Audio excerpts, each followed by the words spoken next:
monsieur a ici, vous voulez ajouter? Oui, nous, gouvernants, ont 3 responsabilités dans cette affaire. Oui. La première responsabilité est politique. C'est-à-dire que si nos gouvernants privilégiés, n'est-ce pas, d'investir dans le système de santé, ne seront pas demandés des vaccins qui viennent d'ailleurs que nous ne contrôlons pas. Tout à fait. Ne seront pas demandés des molécules qui viennent d'ailleurs que nous ne contrôlons pas. Or, nous avons dans nos pays des expertises, des intelligences. Je crois que le Covid-19 a démontré que l'Afrique est capable de beaucoup de choses. Oui. Et mais pas seulement. Vous avez plusieurs Africains qui ont trouvé des molécules pour soigner le paludisme. Beaucoup ont été assassinés. Parce que c'est un lobby qui doit pouvoir contrôler le business. Pareil pour le Covid-19. Vous en avez qui ont trouvé les molécules pour soigner le VIH-Sida. Mais parce que justement... jusqu'à présent... Voilà, mais parce que c'est un gros business, il faut les assassiner, il faut les faire taire. Et avec la complicité de nos gouvernants, donc c'est la première responsabilité politique. La seconde responsabilité est civile, madame. Oui. La seconde responsabilité est civile parce qu'on ne peut pas leur accorder des circonstances atténuantes. Parce que c'est très grave, ça touche à la santé publique.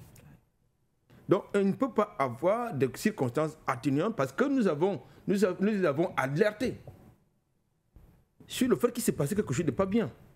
Quand on était en train d'aller vers une pente difficile, leurs experts des comités scientifiques leur ont dit non, c'est pas possible. Qui sont-ils pour nous contredire? Mais ils n'ont même pas aujourd'hui l'honnêteté intellectuelle et scientifique de reconnaître qu'il y a eu, pas des erreurs, comme dit le diable, mais des fautes. Lorsque vous rendez service contre l'argent, ce n'est pas une erreur, c'est une faute. Ils ont une responsabilité pénale parce que nous avons la responsabilité de les poursuivre. Nous l'avons dit, ça, je connais un confrère. Pourquoi est-ce qu'ils imposaient, c'est une parenthèse, pourquoi est-ce qu'ils imposaient au monde le passeport vaccinal? Ça renvoie à ce que nous disons, c'est-à-dire que vous avez une minorité qui veut contrôler la majorité de la population mondiale. C'est-à-dire que pour voyager à un certain époque, entre 2019, je crois, jusqu'à 2021, avant la guerre en Ukraine, comme par hasard, c'est la guerre en Ukraine qui a, n'est-ce pas, qui fait disparaître le Covid. Comme par hasard.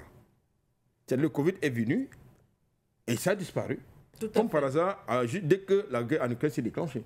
On n'en parlait plus. On n'en parle plus. Tout à fait.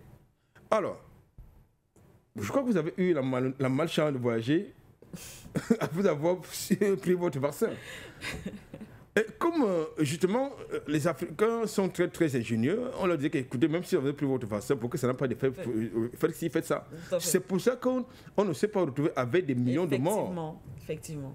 Mais il faut continuer à être vigilant parce que peut-être dans 5 ou 10 ans, il peut y avoir des répercussions. Ouais. Donc, alors, ils ont donc une responsabilité pénale parce que nous leur avons dit qu'il y avait un problème.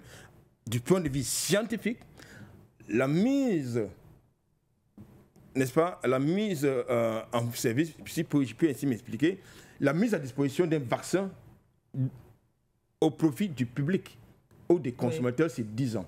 Ces vaccins qui ont été imposés par une certaine autocratie mondiale ne respectaient pas le processus scientifique pour être utilisé tel que ça a été imposé aux populations. Donc, de ce point de vue, ils ont une responsabilité pénale et qui doit aboutir à des dédommagements.